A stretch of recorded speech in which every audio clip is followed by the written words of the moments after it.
I found out yesterday, Sunday evening, when just going about my day, that there had been a shooting in Overland Park, Kansas. The shooting involved two locations. One is the Jewish Community Center of Greater Kansas City. The other is Village Shalom, which is a Jewish retirement community. Both of these, like I said, are in Overland Park, Kansas. I had read 3 people were killed in the shootings, and all I knew about the suspect at the time was that he's a man in his 70s. Later on, and because it was Sunday, I was not paying too much attention to the news. I started getting people tweeting to me saying, I think you've interviewed the suspect. And at that point, I wasn't even putting 2 and 2 together and thinking of, well, the suspect in what? Lo and behold, indeed, it does appear that the suspect in these shootings has been identified as 73-year-old Frazier Glenn Miller Jr. of Aurora, Missouri. And it says a neo-Nazi and a politician, which of course led me to go to our archives and confirm that this is the man that I interviewed just a few years ago on the David Pakman Show. This was a viral interview that happened when the program was still based in Massachusetts, when this program was not even yet called the David Pakman Show. And it became kind of like an internet sensation because Glenn Miller referred to me as kike-alike, a term I hadn't heard before. He said he became Jew-wise, which he describes aware of the problem of Jews in the world during the 1970s and a whole bunch of other stuff. So number one, I'm going to show you that entire interview now. Number two, we've also released some email transcripts. I had a personal email exchange with the alleged gunman who has now been arrested, Glenn Miller, just a few months ago in November of 2013. The emails were in connection to his friend, white separatist Craig Cobb, and you'll see in the email transcripts, which are available, we'll link to it at the bottom of this video. It's also on our website, davidpakman.com. You'll see a desperation for attention, really is what we see from the alleged suspect. The details are horrific. They continue to come out. This is the interview that took place a few years ago with the man who is suspected of being the perpetrator in both of the shootings at Jewish-related locations yesterday in Overland Park, Kansas. Glenn Miller is running for U.S. Senator from the state of Missouri, and he's been making headlines with his It's the Jews Stupid campaign, for lack of a better term. Here's one of those ads, which stations have been running with a disclaimer you just don't usually see with political ads. The following is a paid political advertisement and may not be suitable for children, but this station is required to carry it by federal law. White men have become the biggest cowards ever to walk the earth. The world has never witnessed such yellow cowards. We've sat back and allowed the Jews to take over our government, our banks, and our media. We've allowed tens of millions of foreign mud people to invade our country, steal our jobs and our women, and destroy our children's future. America is no longer ours. America belongs to the Jews who rule it and to the mud people who multiply in it. The undeniable proof is at davidduke.com. It's time for white men to unite, to join together, and to take our country back. This is Glenn Miller, and I approve this message. And Glenn Miller joins us now. How old a guy are you, Glenn? I'm 69. All right. And who do you find to be more of a problem, blacks or Jews? I can't tell. Compared to our Jewish problem, all other problems are mere distractions. Okay, that's what I thought. And then let me ask you this also, because with a lot of the anti-Jew, anti-black folks, they also don't like homosexuals. Do you also dislike homosexuals, or are you gay-friendly? I'm definitely not gay-friendly. Okay. If you envision and think just what it is homosexuals do, right? If it doesn't make you sick, then you're just as sick as they are. I guess I'm sick. How old were you? How old were you when you first figured out that Jews controlled so many things? Well, I really became Jew-wise in 1974. Okay. Is when I started reading some independent publications published by white nationalist leaders around the country, Dr. William Pierce, the good doctor, David Duke, right, and Wilmot Robertson. And what exactly do Jews control? Jews control the mass media in this country. They control the United States federal government, and they control the Federal Reserve Bank. In what way? In what way do they control those things? Well, as far as the mass media is concerned, they own outright a great deal of it, but they control they control it mainly through political correctness. Everybody's afraid to step over the line called political correctness. And the Jewish media has established what that line is. And where is that line? Well, you don't criticize the Jews for one thing. You know, the United States government has taken on the task, and it's the responsibility of the federal government now to combat criticism of Jews in every country on earth. Wow. To include the monitoring of their books, their newspapers, their magazines, their television, radio, even their music. Yeah, and I'll tell you, There's something. It's called the 2004 Global Anti-Semitism Act. Yeah, no, the government doesn't do that for blacks or Hispanics or Asian or American Indians. Well, there's a number of white people or Christians or Muslims. They only do it for the Jews. Well, but at the same time, the government doesn't provide the legal situation that Native Americans have at reservations for anybody else. You know, we could pick out all the advantages different groups get, right? But my question to you is this. How can I... You going off in left field somewhere. No, I don't think so. I'm saying that the federal government has taken on the responsibility to combat criticism of Jews worldwide. And that's a problem for you. And those countries that violate that will be punished through sanctions or whatever. And you would like to see more criticism of Jews. I mean, that is what I'm pointing out to you is that that is more evidence that Jews control the federal government. Now, I'm Jewish, and I know that, by the way, I'm telling my producer here because he's not up to speed on this. After Glenn... Well, you know then. Hold on a second, Glenn. After we confirmed our interview with Glenn, Glenn posted on a white supremacist forum that he'd be on the show, and then other people on the forum started researching me, and a few of them found articles that pointed to me having ancestors in Eastern Europe, and they said, yep, this guy is a Jew. And so my question to you is, how can I get in on this power? I'm Jewish. I feel completely powerless. Who can I talk to? Where can I go? Where are the meetings? I would love to get in on that power myself. Well, you're born with it.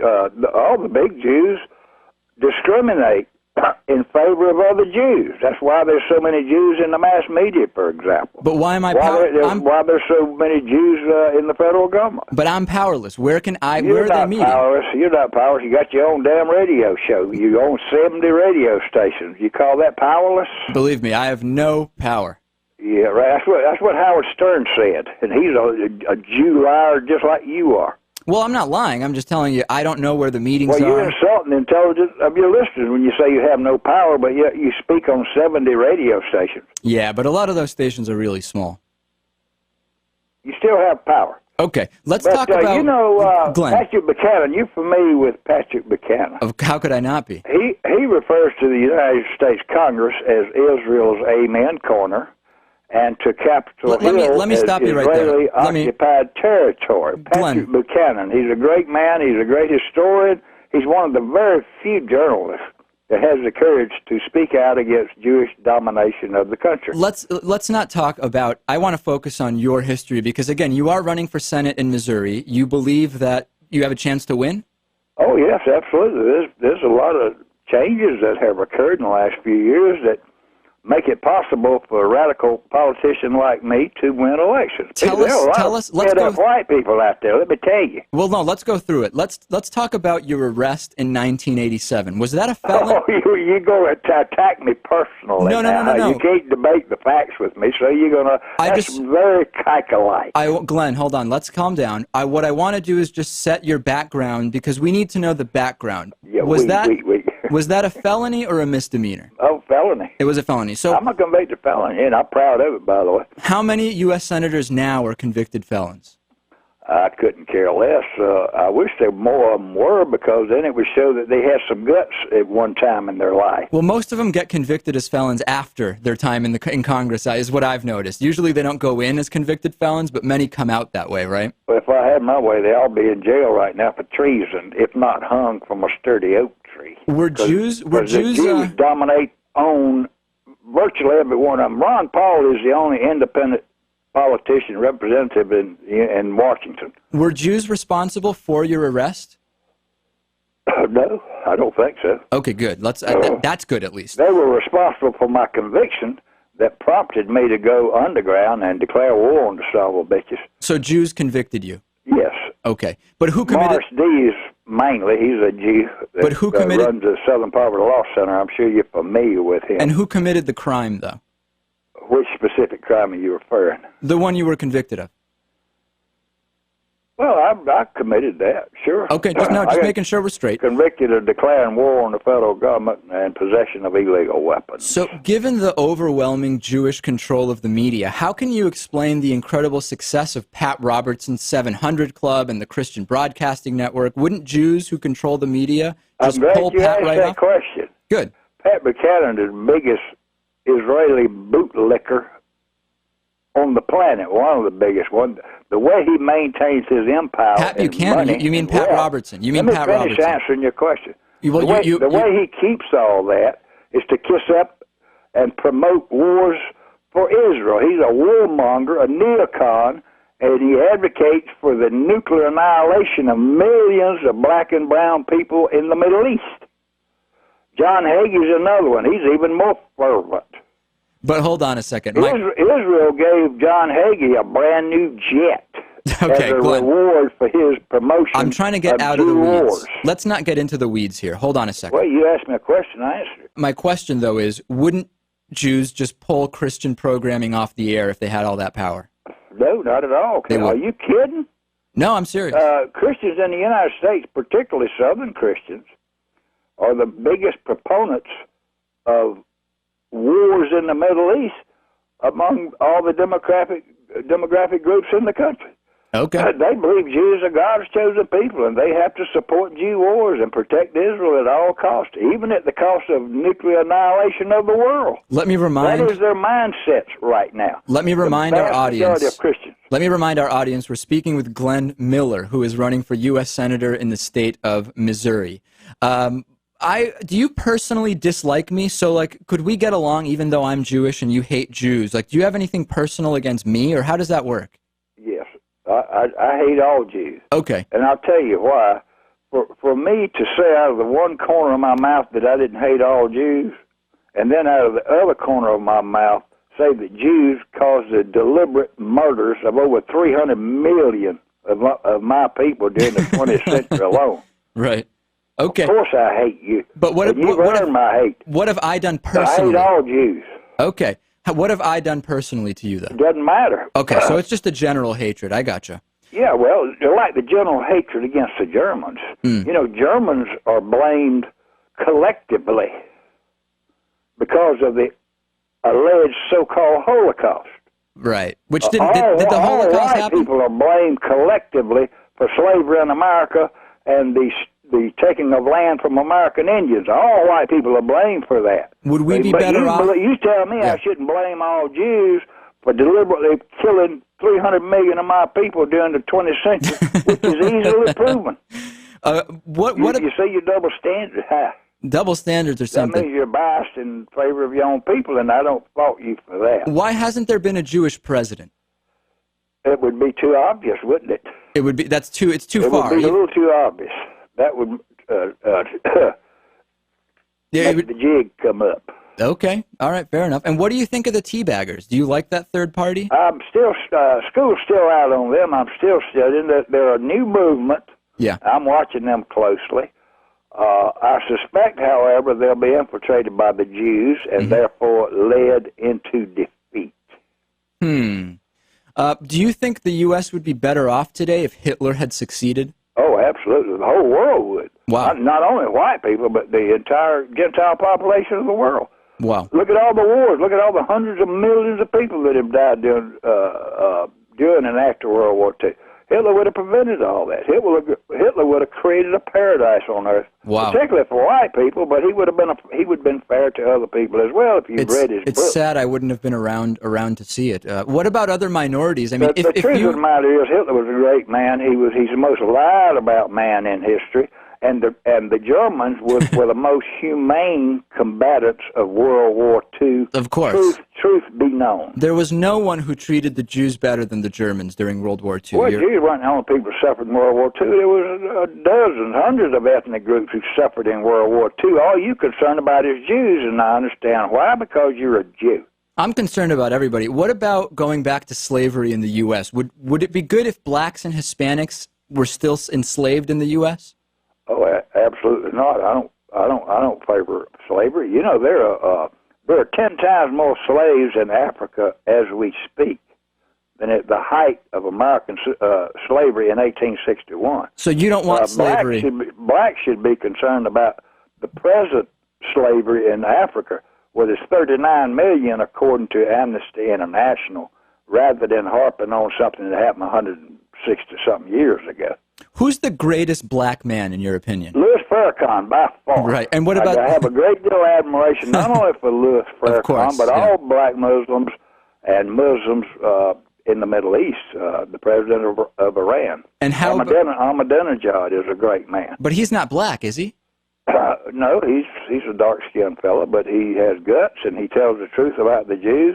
He held a conference, I'm sure you're familiar with, to investigate the Holocaust.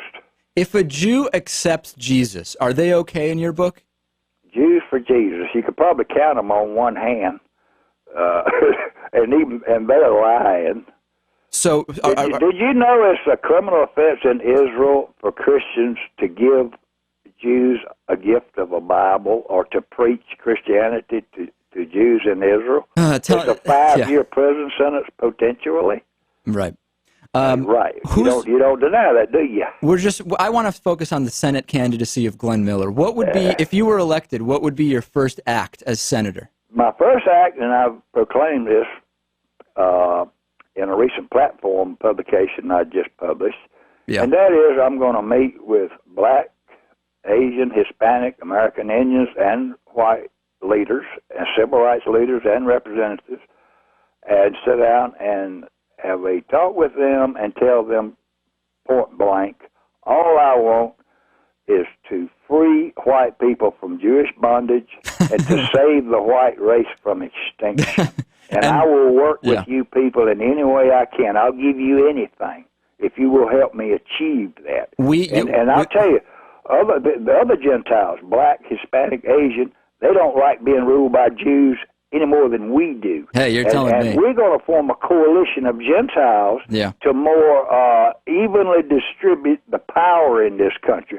I think each group ought to have at least one major TV network, for example. Okay, I don't think Jews should control all of them. My last question for you, and this is just I hope you'll indulge me. This is a game we play sometimes with people. The name of the game is Elect, Deport, Waterboard. I'm going to give you 3 names of people. You've got to put one in each category. Who do you elect? Who do you deport? Who do you waterboard? And those people are Barack Obama, Alan Greenspan. He's a Jew. Hold on a second. Barack Obama, Alan Greenspan, and Joe Biden. I like Obama more than the other two by far. So elect, deport, waterboard.